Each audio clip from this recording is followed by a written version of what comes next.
Frères et sœurs, bien-aimés de Dieu, nous sommes là à 15 septembre 2020, jour de grâce, jour de bénédiction.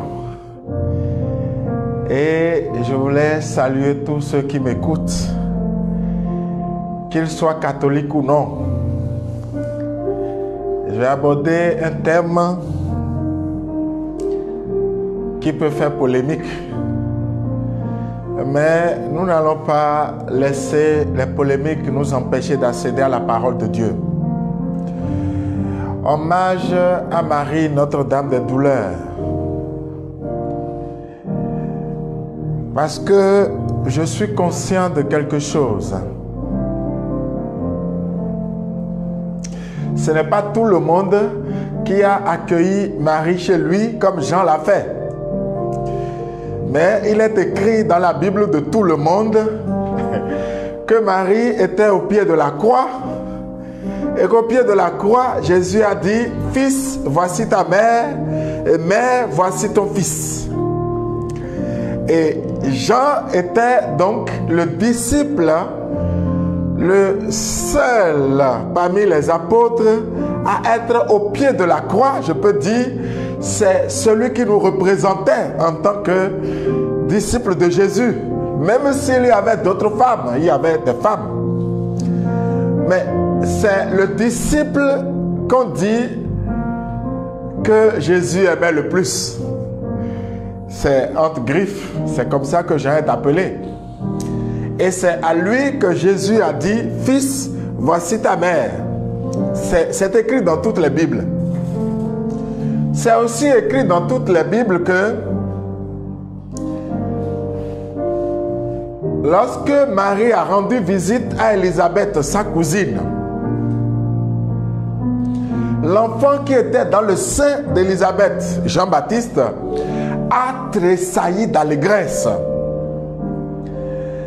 Et Élisabeth, sous l'action du Saint-Esprit, va commencer à dire « Quel bonheur ai-je que la main de mon Seigneur vienne à moi. Heureuse celle qui a cru la parole qui lui fut annoncée de la part du Seigneur. » Ça aussi, c'est dans toutes les Bibles. Et aussi, Marie, en réponse à cette parole d'Élisabeth, va dire « Mon âme exalte le Seigneur, exulte mon esprit en Dieu mon Sauveur. » Et puis, à un moment, elle dit « Désormais, tous les âges me proclameront bienheureuse. » C'est aussi dans ta Bible, frère. C'est aussi dans ta Bible. Donc, tu peux aller lire. Je veux donc m'intéresser, s'il vous plaît, à cette phrase de la mère de Jean-Baptiste, la grande sœur de Marie. Heureuse celle qui a cru en la parole qui lui fut annoncée de la part du Seigneur. Vous savez que un jour, Jésus était en train de prêcher. Et les gens sont venus lui dire, mais dehors, il y a ta mère et tes frères qui viennent te chercher. Et Jésus va leur dire, mais qui est ma mère? Qui sont mes frères? N'est-ce pas ceux qui écoutent la parole de mon Père et la mettent en pratique?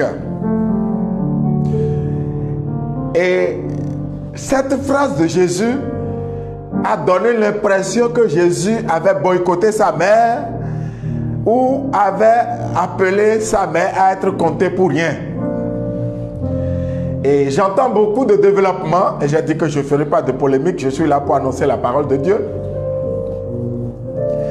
Mais le souhait de beaucoup d'hommes, c'est que pendant que j'annonce la parole, pendant que je suis en train de vous parler maintenant, que quelqu'un vienne me dire, bon écoute, Antoine, ton père est à la porte et veut te voir. Et imaginez que je puisse vous dire, bon écoutez, mon père est là, attendez, je vais parler avec lui et je reviens pour continuer. Non, je ne dirai pas ça. Je dirai, mon père, tu t'assois pour écouter la parole de Dieu et à la fin, on va parler. Mais Jésus n'est pas parti en laissant sa mission qui était d'annoncer la parole, en disant que sa mère, ses frères, c'était ceux qui écoutent la parole. Or, Élisabeth dit à Marie, heureuse celle qui a cru la parole qui lui fit annoncer de la part du Seigneur. Jésus a donc dit, attention, elle n'est pas ma mère simplement parce qu'elle est ma génitrice. Elle est ma mère parce qu'elle a cru la parole qui lui a été annoncée de la part du Seigneur. Et donc, la maternité n'est pas simplement le fait de l'engendrement, comme la paternité n'est pas le fait de l'engendrement. Pourquoi est-ce que Jésus, en allant manger chez un pharisien, Simon le pharisien, il y avait une femme qui était là, qui pleurait, qui versait des larmes sur les pieds de Jésus, essuyait avec ses cheveux. Ça aussi, c'est dans toutes les Bibles. Et versait du parfum sur les pieds de Jésus. Et Simon, en regardant Jésus, a raisonné en lui en disant, si cet homme était vraiment un homme de Dieu, il saurait qui était cette femme, c'est-à-dire une pécheresse. Vous savez ce que Jésus a dit? Cette femme est aussi une fille d'Abraham, s'il vous plaît. Mais la distance entre Abraham et Jésus est tellement longue que on ne peut pas imaginer la dame dont parle Jésus, fille d'Abraham, par le lien de la génération charnelle ou de sang. Non, c'est une génération par la foi. Et donc, la meilleure génération, c'est la génération par la foi. C'est pourquoi tout commence par la foi. Abraham a cru la parole que Dieu lui a annoncée et il fut compté comme juste. Dit la lettre aux Hébreux. Ça aussi, tout le monde a ça dans la Bible. Abraham a été compté comme juste parce qu'il a cru la parole que Dieu lui a annoncée. Et donc, il est appelé le père des croyants. Marie a cru la parole qui lui a été annoncée de la part du Seigneur. Elle aussi, elle est la mère de tous les croyants. C'est parce que Élisabeth dit, heureuse celle qui a cru en la parole qui lui fut annoncée de la part du Seigneur. Et Marie a cru. Voici la servante du Seigneur, qu'il me soit fait selon sa parole. Elle a cru en la parole du Seigneur. Et c'est la foi en cette parole qui l'a conduit à la croix. Marie est allée à la croix. Elle a fait tout le circuit de la condamnation de Jésus jusqu'à la croix. Je vous en supplie, nulle part, il n'y a eu un rapport disant qu'on a surpris Marie en train de se plaindre, en train de dire, oh mon fils unique. Mais l'ange ne lui avait pas donné de détails. Est-ce que l'ange avait dit à Marie que Jésus devrait aller à la croix? Peut-être que les 30 ans que Jésus a passé dans l'anonymat, il a eu le temps de lui expliquer. En tout cas, rien ne nous le prouve. Mais toujours est-il que quand Jésus était descendu de la croix, le corps couvert de plaies et de blessures, avec la couronne sur la tête, couronne d'épines, il a été déposé dans les mains de Marie. Je veux que tu contemples cette image-là. Comment tu peux dire que ce n'est qu'une enveloppe? Tu ne peux pas. Comment? Or, regardons l'histoire du peuple d'Israël. Vous savez, moi je veux rendre hommage à Marie. je veux saluer Marie, Notre-Dame des douleurs. Parce qu'elle est un modèle. Son fils Jésus est le modèle parfait, mais Marie est un modèle. Modèle de foi et d'espérance. Marie a cru en la parole de Dieu. Elle a saisi une parole que l'ange lui a annoncée. C'est pourquoi elle pouvait supporter, voyez, tout ce qui se passait. Et regardez l'histoire de l'humanité. Quand vous prenez le livre des Nombres, chapitre 21, vous voyez que le peuple qui était dans le désert a perdu courage et a récriminé. En fait, je vais vous dire un autre mot. Le peuple qui était dans le désert a perdu la foi. C'est ça.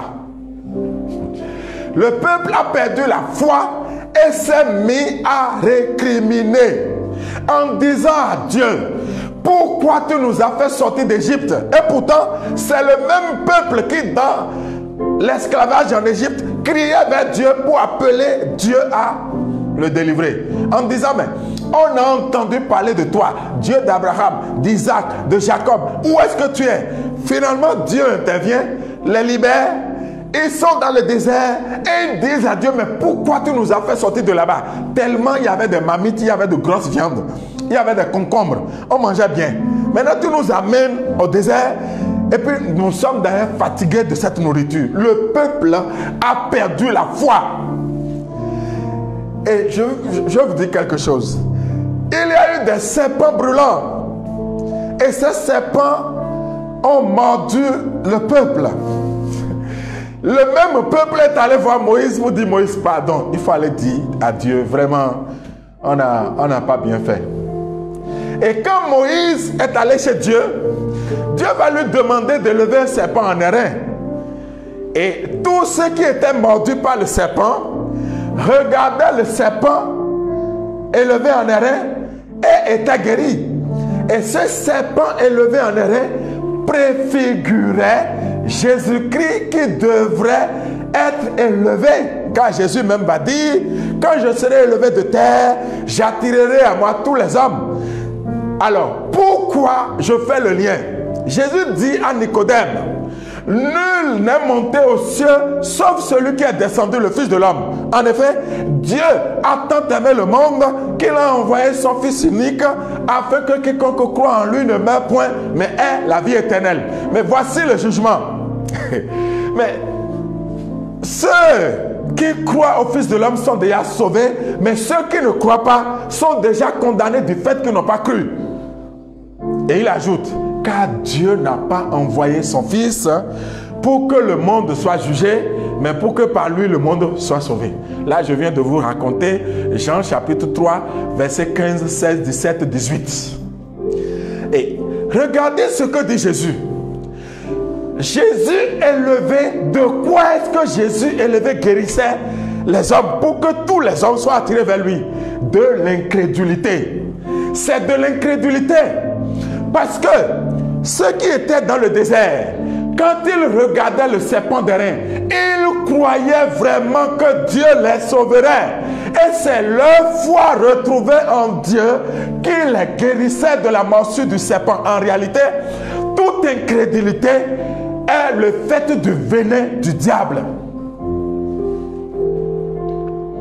Si j'ai une prière à te faire, c'est que Dieu te guérisse du venin que le diable a injecté à ton corps et qui te met tout le temps sous pression, sous stress, et qui te fait abandonner courage et qui te fait perdre la foi. Donc, ce que Dieu a donné à l'humanité de capital, c'est de croire en lui. On ne peut pas considérer quelqu'un qui a cru en Dieu, qui a supporté et saisi la parole de Dieu. On ne peut pas dire que c'est rien. C'est quelqu'un d'important. Si Abraham est le père, je vous ai dit, Marie est la mère. Alléluia. Et donc, le peuple a perdu courage, a perdu la foi. Et Dieu a guéri le peuple. Et en Jésus, Dieu a guéri définitivement l'humanité. Ceux ce dont Dieu a guéri l'humanité définitivement, justement, c'est le manque de foi qui s'est introduit depuis le jardin d'Éden. Golgotha est la réponse de Dieu au jardin d'Éden. Et donc, s'il vous plaît, si Ève n'a pas cru en Dieu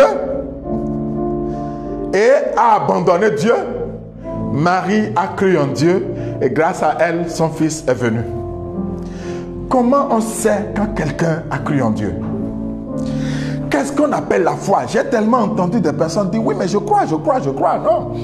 Vous savez, le diable croit en l'existence de Dieu. Le diable croit en l'existence de Dieu. D'abord, il sait que Dieu existe. Donc, il croit que Dieu existe. Donc, ce qu'on appelle foi, ce n'est pas le fait de croire en l'existence de Dieu. Le diable aussi sait que Dieu a créé tout. Et que Dieu peut tout. Il le sait. Donc, le fait de dire, oui, je crois, Dieu, il est tout puissant, ce n'est pas ça la foi. La foi, c'est d'être capable de tenir dans les difficultés, dans les moments difficiles, dans les moments durs, en gardant la parole de Dieu, quoi que ça nous coûte. Et c'est ce que Marie a fait. Elle a gardé la parole. Elle a été enceinte de la parole. Elle a accouché la parole. Et donc, la parole a pris chair en elle. Et elle l'a accouchée. Elle a donné vie à la parole. Bien-aimé de Dieu.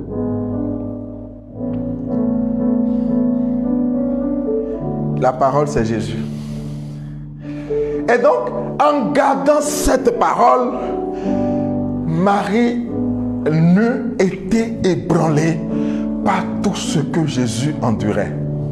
La totale, s'il vous plaît, c'est que dans Luc, chapitre 2,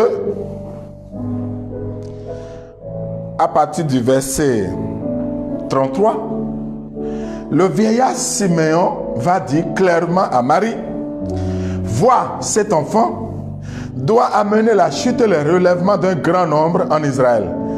Il doit être un singe en but à la contradiction.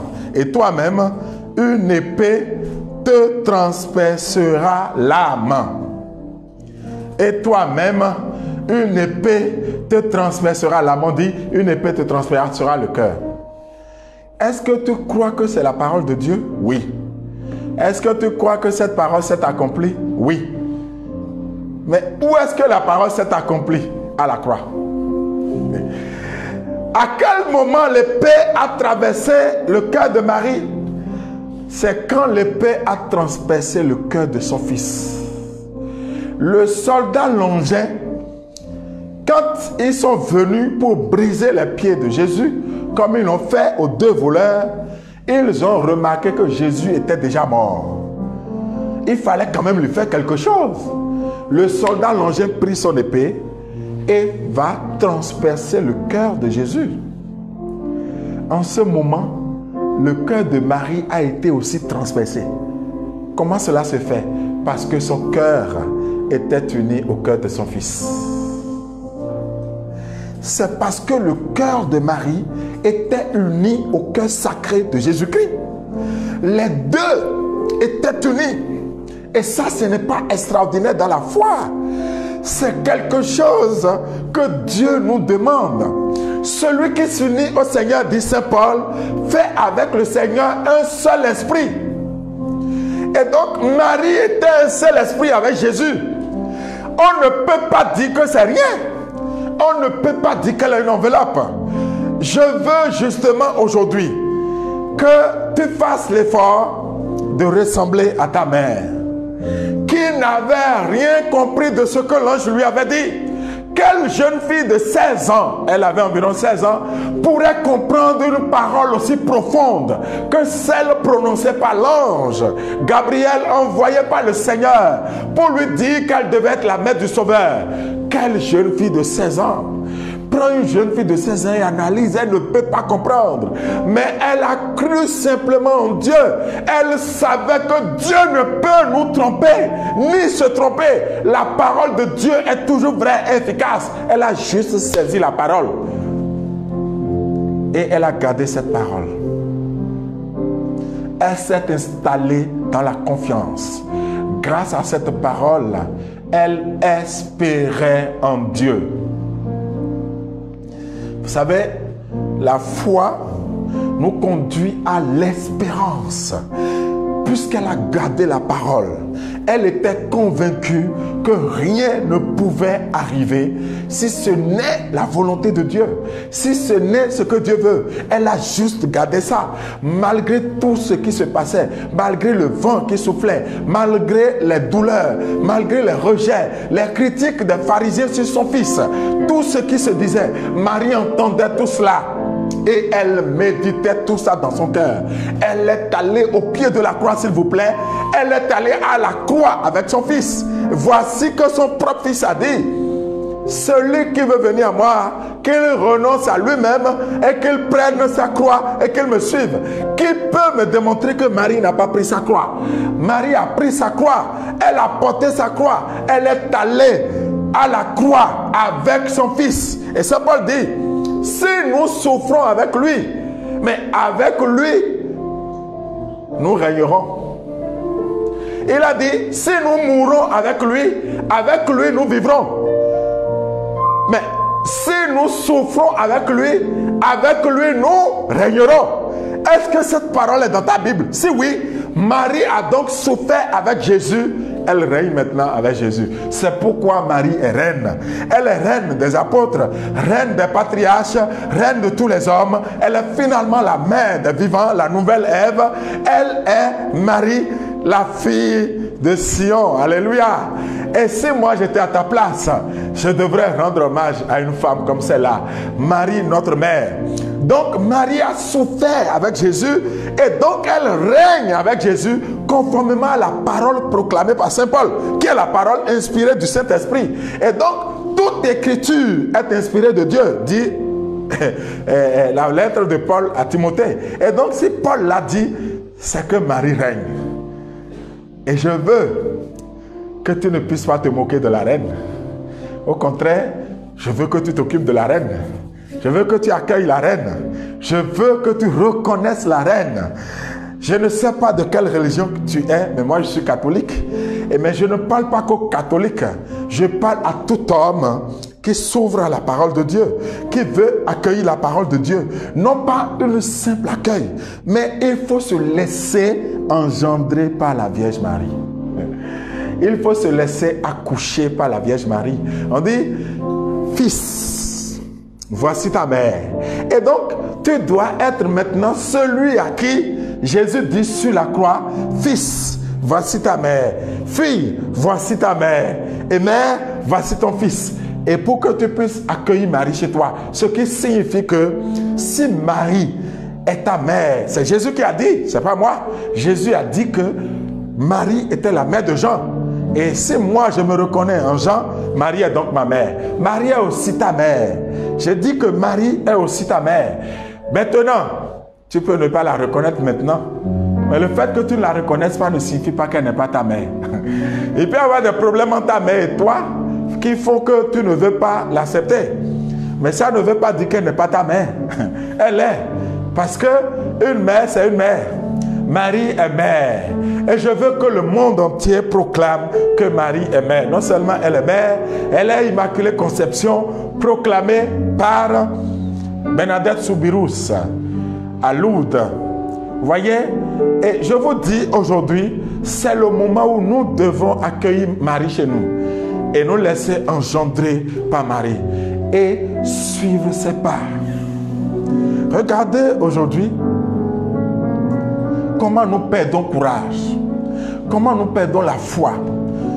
Et c'est pourquoi c'est à tous ceux qui souffrent, à tous ceux qui ont perdu un être cher, à tous ceux qui souffrent de ce que leur enfant n'écoute pas la parole ou leur enfant est maltraité, ceux qui souffrent de diverses manières, je viens vous dire que Marie a aussi, avec son fils Jésus, enduré les mêmes difficultés et c'est possible pour toi aujourd'hui de l'accueillir chez toi pour que avec elle quelque chose puisse changer.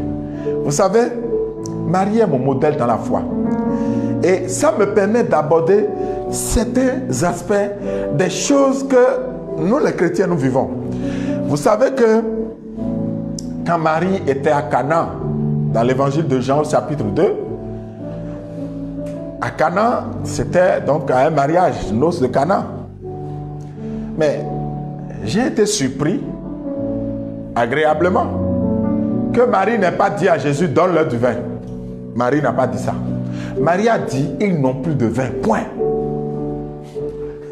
Elle n'a pas dit, donne-leur du vin. Ils n'ont plus de vin. Elle a porté une information à son fils. Elle a parlé à son fils. Puis elle a dit aux autres, obéissez-lui. Le modèle d'obéissance, c'est Marie. Et beaucoup de personnes pensent que, beaucoup de chrétiens pensent que ils luttent contre le péché pour aller au ciel. C'est faux. C'est faux. C'est pas vrai. Ce n'est pas vrai. Parce que cela signifierait qu'on va au ciel parce qu'on mérite le ciel. Non, non, non, non, non. C'est pas vrai. Ce n'est pas parce que j'ai lutté contre le péché, j'ai lutté jusqu'au sang que je vais au ciel. Non. C'est parce que j'ai accueilli le ciel que j'ai lutté contre le péché. C'est dans ce sens-là. Et donc, le ciel, le salut est un don de Dieu. C'est un don gratuit de Dieu. C'est pourquoi il faut baptiser les enfants, justement. Il faut baptiser les enfants parce que le salut est un don gratuit de Dieu. Ce n'est pas parce que quelqu'un a fait beaucoup d'efforts qu'il va au ciel, mais c'est parce que Dieu lui a donné le salut, qu'en rencontrant le salut, sa vie a changé. S'il vous plaît. Mais si ce n'était pas le cas, mais le voleur qui était à droite de Jésus, on ne peut pas comprendre. Mais mes amis qui disent que pourquoi quelqu'un a péché toute sa vie et maintenant il meurt et on veut prier pour le repos de son âme. Non, attention, faisons attention. Mais le voleur qui était à la droite de Jésus, à quel moment il est descendu et il a montré qu'il a changé, qu'il ne va plus voler et il n'a plus volé? Il n'y a jamais eu ça. Il a juste reconnu en Jésus le Messie et Jésus a dit, toi et moi tout à l'heure, nous serons au ciel. Ça veut dire que ce n'est pas parce que je pose de bons actes, je fais les choses bien, que Dieu, il regarde tous ces actes-là. Non.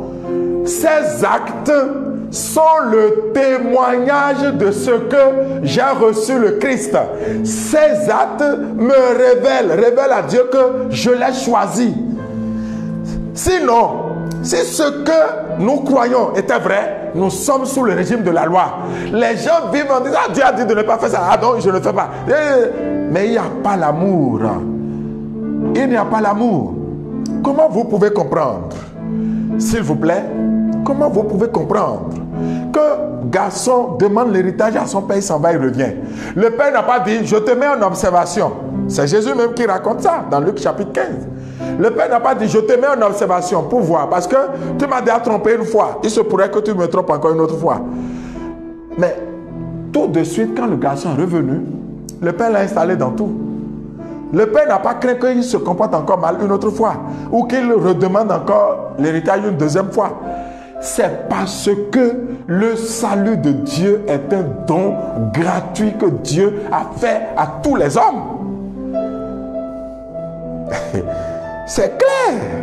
Et donc, quand on prie pour quelqu'un qui est mort, en fait, on implore la miséricorde de Dieu sur sa vie afin qu'il soit dans la miséricorde. Nous ne sommes pas sauvés par mérite, nous sommes sauvés par la miséricorde de Dieu.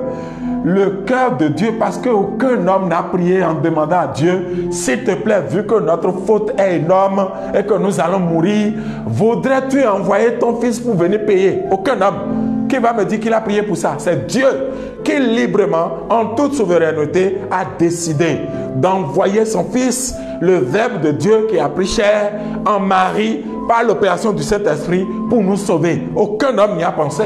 Pourquoi nous qui avons reçu Jésus maintenant, nous allons commencer à croire que c'est parce qu'on pose de bons actes qu'on mérite le ciel. On ne mérite pas le ciel. Mais regardez ceux qui ont donné leur vie. Quand je pense à un certain Maximilien Marie Kolbe, vous pensez que c'est parce que pendant qu'il donnait dans le camp de concentration, il donnait sa vie en remplacement de ce père de famille-là, il se disait, attends, si je fais ça maintenant, Dieu aura pitié de moi et je serai sauvé. Non, pas du tout. Il a été mu par l'amour et il était compatissant. Donc, il a reçu la vie de Dieu. Il croyait en la vie de Dieu. Et l'acte qu'il a posé était la manifestation du don qu'il a reçu. Et donc, le don précède la conversion, s'il vous plaît. La conversion est la conséquence du don et non la condition du don. Le fait d'être généreux, d'être gentil, de mourir pour le Christ n'est pas la condition pour aller au ciel, mais c'est la conséquence de la vie reçue.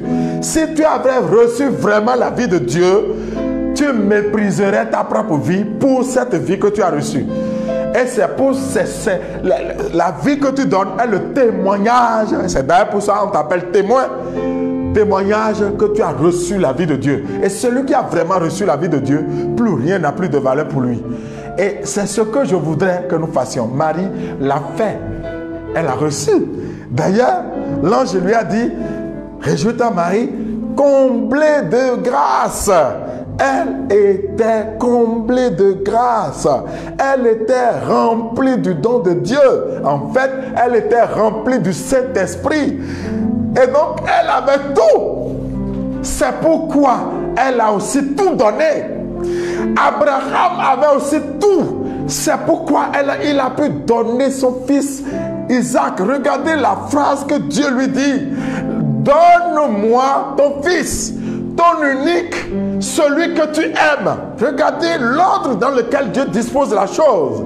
C'est parce qu'il a reçu quelque chose de plus fort qu'il soit capable de livrer son fils pour devenir le père de la multitude.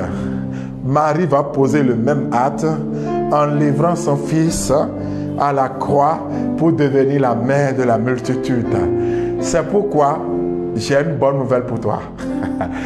Que tu sois d'accord ou non, tu es le fils de Marie. Que tu sois conscient ou non, tu es le fils de Marie et donc le frère de Jésus. Donc, si Jésus est ton frère, pourquoi tu dirais que Marie n'est pas ta mère? Soyons sérieux. Jésus dit que Marie est sa mère et toi tu dis que tu es le frère de Jésus. Et pourquoi tu refuses que Marie soit ta mère? Maintenant, il ne s'agit pas de dire du bout des lèvres, oh oui, Marie est notre mère. Et non, un truc d'émotion, non, pas du tout. Mais c'est de se laisser éduquer par la vie de Marie pour être un homme de foi, une femme de foi, pour pouvoir aussi, à la suite de Marie, permettre l'engendrement des hommes et des femmes par la foi qui s'engagent et qui sont prêts à aller à la croix avec Jésus-Christ. Parce que si nous mourons avec lui nous vivrons. Si nous souffrons avec lui nous régnerons.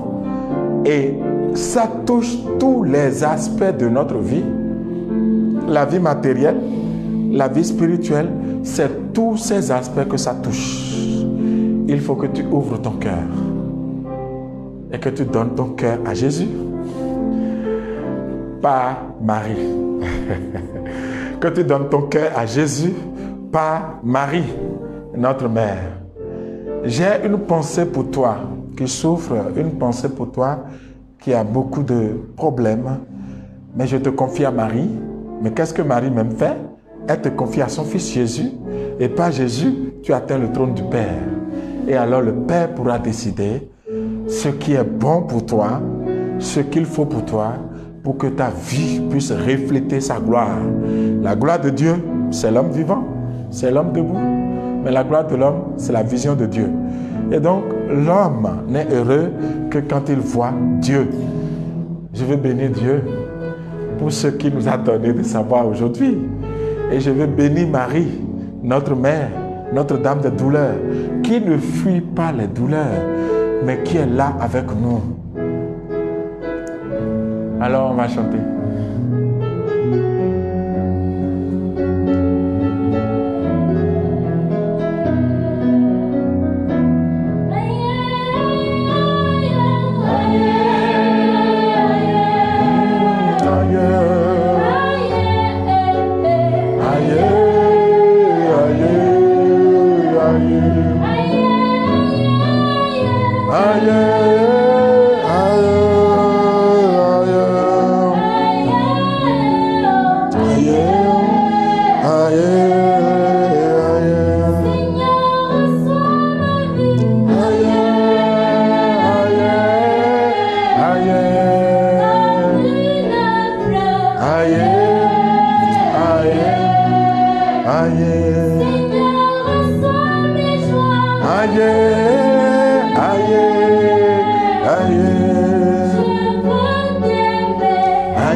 Chanter Marie est reine. Marie est reine, elle est reine, elle est reine. Maman Marie est reine, elle est reine du ciel, du ciel. Elle est reine, elle est reine, elle est reine des hommes. Elle est reine des hommes. Aïe, aïe, aïe, aïe, aïe, aïe, aïe,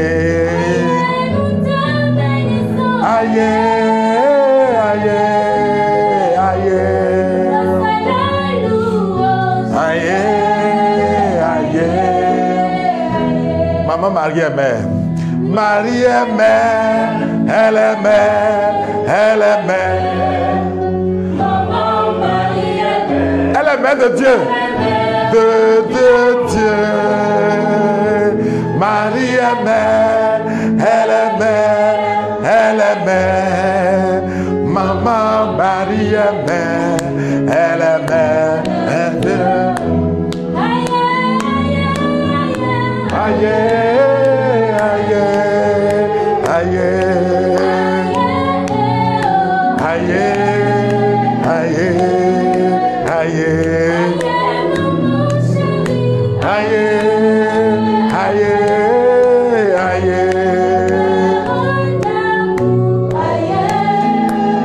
Marie est sainte. Marie est sainte.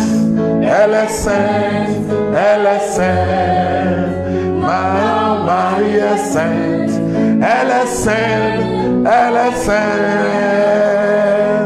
Marie est sainte, elle est sainte, elle est sainte. Maman Marie est sainte, elle est sainte pour moi. Oh. Aïe, aïe, aïe, aïe, aïe, aïe, aïe, aïe, aïe, aïe, aïe, aïe, aïe, aïe, aïe, aïe, maman, aïe, aïe, aïe,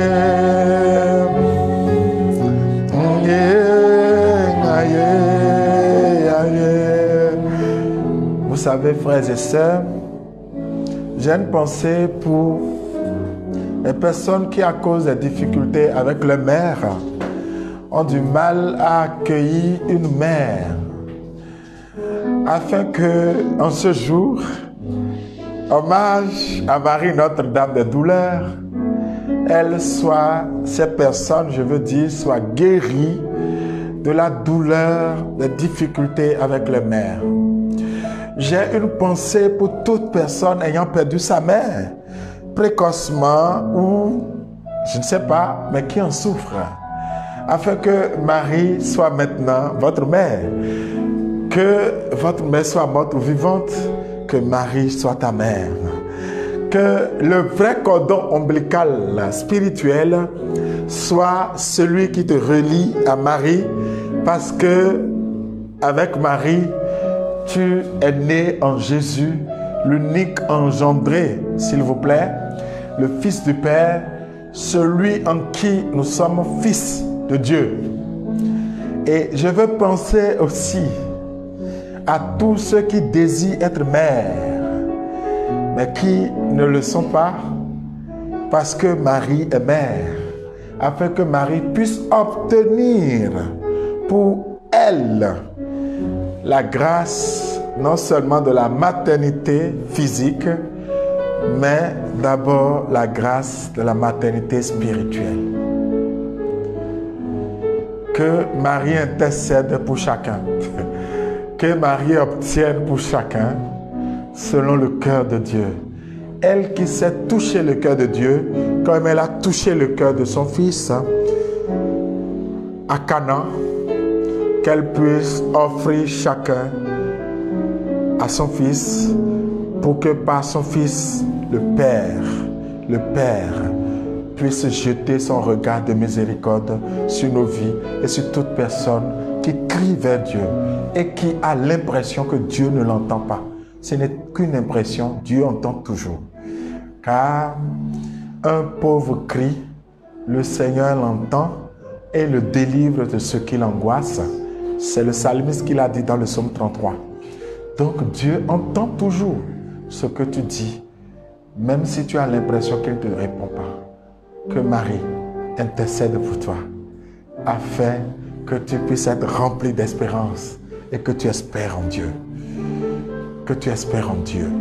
Que tu ne cherches pas à te suicider, que tu ne cherches pas à relâcher, mais que tu crois, que tu marches pour la gloire de Dieu. Amen. Amen. Que par Marie, Dieu en Jésus te bénisse, t'élève et te garde. Amen. Merci.